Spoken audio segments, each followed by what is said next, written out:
Salut tout le monde dans cette nouvelle vidéo Lego. Aujourd'hui je vous présente l'une des deux nouveautés qui est sortie le 1er mars 2021. Il s'agit du set 76-175 Attack on the Spider Lair, un petit peu façon Tony Stark. Ça coûte 84,99 € et ça comporte 466 pièces. Plutôt que de trop se spoiler à regarder la boîte, je vous propose qu'on aille directement frapper à la porte de la Batcave de Spider-Man pour voir un petit peu comment ça se passe. On va pas se le cacher, on va commencer tout de suite avec les 6 mini-figurines qui accompagnent le set, puisqu'elles sont très certainement, sans nul doute, l'un des points forts de cette boîte, très certainement de quoi déclencher l'acte d'achat. On commence tout d'abord avec Iron Spider. Alors j'ai le regret de vous dire que cette figurine n'est pas inédite, on l'a déjà vu dans d'autres sets. Néanmoins, c'est une figurine plutôt sympa, j'aime bien le motif tampographié sur le torse avec l'araignée comme ça en golden, pareil pour les yeux, franchement elle est stylée. On a ensuite Peter Parker en mode tenue fabrication artisanale, le torse serait inédit, une nouveauté, et franchement je le trouve grave stylé, avec un peu cette espèce de suite qui a été bricolée maison pour du coup cacher l'identité de notre super-héros. Par contre pour ce qui est de la tête et du masque à moitié relevé, on l'a déjà vu, d'ailleurs ça avait fait grand bruit quand c'était sorti à l'époque. Bon, c'est une pièce maintenant qu'on connaît un petit peu. Venom, le méchant et odieux Venom, bah écoutez, d'ailleurs j'ai bien aimé le film, lui on l'a déjà vu, donc c'est pas inédit, hein. Il y a pas mal de sets qui l'intègrent désormais, il y a pas mal de sets badgés un petit peu Venom, donc voilà, figurine qui n'est pas nouvelle mais néanmoins qui est quand même franchement stylax. Le bouffon vert, l'un des ennemis jurés de Spider-Man, ici dans une version a priori inédite. On appréciera la tête vachement flippante bien évidemment, et également le torse et les jambes qui sont raccords et qui continuent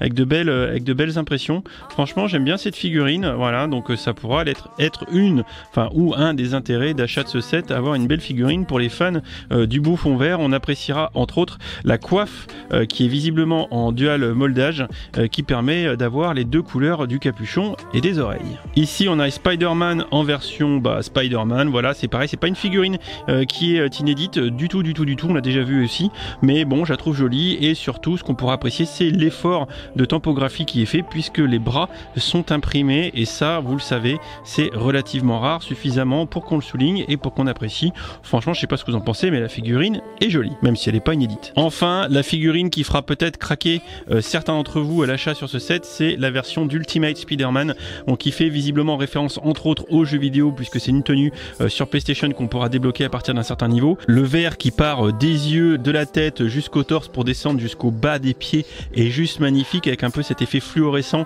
très un petit peu high-tech. Franchement, j'adore cette figurine, je la trouve vraiment excellente, et pour le coup, je comprendrai les fans hardcore qui voudront se procurer ce set que pour avoir cette figurine. Faisons désormais un rapide tour du set en lui-même, enfin je dirais même plutôt du play set, puisque c'est évidemment ici un set à jouer, absolument pas un set de collectionneur. On s'adresse ici plutôt aux petites enfants qui vont pouvoir s'amuser par exemple au basket, juste ici avec le petit lance-ballon. Essayons peut-être de marquer un panier, mais je suis pas très confiant. Allez, on y croit. Oh oui, oh quel talent! En même temps, vu la taille du panier de basket juste ici, c'est plutôt jouable. Si on continue notre petit tour, vous voyez, il y a une prison pour Venom derrière. Surtout ici, un gros QG pour pouvoir suivre un petit peu tout ce que les méchants font, avec notre Peter Parker qui est aux commandes. Toujours les les panneaux transparents qui sont imbitables pour mettre les stickers. C'est franchement horrible. On peut voir ici une petite partie de jeux vidéo. Regardez, bon, on voit pas du tout l'influence des jeux qui sont sortis sur PlayStation en ce moment. D'ailleurs, Lego qui dit clairement dans la description sur le site qu'on a ici une PlayStation symbolisée par la manette qui est là. Voilà, l'appareil photo de Peter Parker qui lui est cher bien évidemment. Et ici un espèce de Hall of Armor version Peter Parker et pas Tony Stark, même si on peut bien évidemment retrouver des inspirations. Et pour ceux qui voudraient stocker toutes leurs figurines, eh bien il suffira de reproduire un peu l'inspiration de Tony Stark. On la retrouve aussi également ici avec un support central sur lequel on trouve la motocrotte. Si vous vous rappelez du set avec la grosse voiture de Tony en plein milieu, la dernière version sortie, on a ici, regardez, clairement de grosses similitudes. Comme William, je vous avoue ne pas trop comprendre la grosse tête d'araignée en plein milieu et les deux cônes de chantier, ça fait un petit peu fête du slip. Et le code couleur très flashy du set entre bleu et rouge le connote bien évidemment à fond playset et pas du tout collectionneur, comme je vous l'ai dit tout à l'heure. En plein milieu, nous avons la moto de Mister Spider-Man. Et comme vous pouvez constater, les stickers ont été excellemment posés et Dieu sait que ceux-là, ils sont durs à mettre tellement la forme est biscornue. Voilà, donc on voit rien à dire. Petite moto avec l'habillage de rigueur à coups de stickers. Le planeur du bouffon vert qui lui également est affublé d'un stickers sur la façade avant. Bon, rien de transcendant, c'est une petite construction, tout ce qu'il y a de plus standard, un petit peu rétro d'ailleurs, et très verte avec les panneaux verts et violets. On est tout à fait raccord avec la minifigurine. Dans cette Spider Batcave, outre les différents outils qui sont à disposition partout, parce que comme Tony, Peter il aime bien bricoler, on a le petit coin musculation avec le petit godet de boissons énergétiques et les haltères qui sont stockés, ou encore ici le petit rangement pour les griffes, les bras de la tenue Iron Spider-Man. Et sérieux, franchement, si vous achetez ce set, bon courage pour la pose des stickers, utilisez un couteau ou un truc pour pas mettre de grosses traces de doigts, et je vous laisse quand même admirer que pour une fois, je crois pas trop en avoir laissé, et je suis franchement quand même assez fier de moi.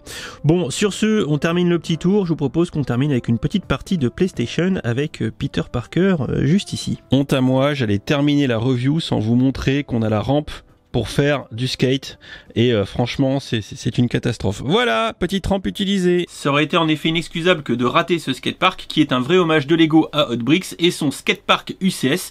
Rendez-vous sur Discord pour comprendre la vanne. Voilà, 85 € du kilo, bah oui ça pèse 1011 grammes, donc la division est vite répondue. C'est clairement un petit peu cher, on paye très certainement un peu les figurines et les grosses pièces qui sont présentes dans cette boîte. Je pense que pour un playset c'est un petit peu trop, on n'est pas tout à fait au juste prix malgré le fait qu'on paye la licence, donc je ne pourrais que vous conseiller d'attendre un petit peu pour acheter ce set en promotion, moins de 85, 75, encore une fois, une baisse de 10 €, 10-15 € serait tout à fait la bienvenue. J'espère que cette petite présentation vous aura permis d'y voir un petit peu plus clair, savoir si vous voulez aller faire du skate, jouer à la PlayStation ou mettre un petit panier de basket avec Tony Parker, oui voilà, petite contraction entre Tony Stark et Peter Parker, qui est tout à fait d'actualité avec cette boîte, elle est plutôt sympa, grosse mention positive pour les jolies figurines et dont celle de Spider-Man en version Ultimate qui sera évidemment un facteur d'achat. J'espère que cette petite vidéo vous aura éclairé. En attendant, la boîte est à gagner sur mon Instagram. Vous avez le lien en commentaire épinglé dans la description de la vidéo. N'hésitez pas à participer, il suffit d'avoir un compte Insta et de suivre les quelques petites règles que je vous mets dans la description de la photo. Vous allez voir, c'est pas très compliqué. Des bisous, à très vite, bonne chance à ceux qui participent et on se retrouve très vite pour une prochaine vidéo. Ciao ciao.